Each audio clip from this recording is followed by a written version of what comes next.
انسان پریشان کیوں ہوتا ہے؟ اس کا حل اسی لفظ کے اندر موجود ہے، پریشان۔ یعنی جب انسان شان والے سے دور ہوتا ہے، پرے ہوتا ہے، تو وہ پریشان ہوتا ہے۔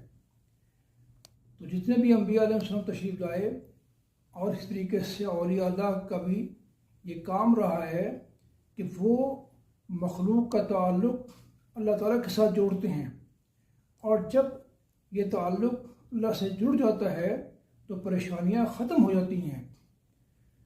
تو پریشانیوں کا حل اسی میں ہے کہ بندہ اللہ تعالیٰ سے جڑا رہے۔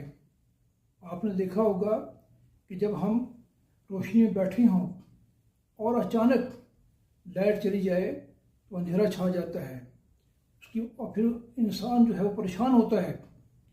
تو اس کی وجہ کیا بنتی ہے کہ اس روشنی کا جو سلسلہ تھا وہ منقطع ہو گیا، تعلق ٹوٹ گیا، اور جب وہ تعلق بحال ہوتا ہے تو پھر روشنی آ جاتی ہے۔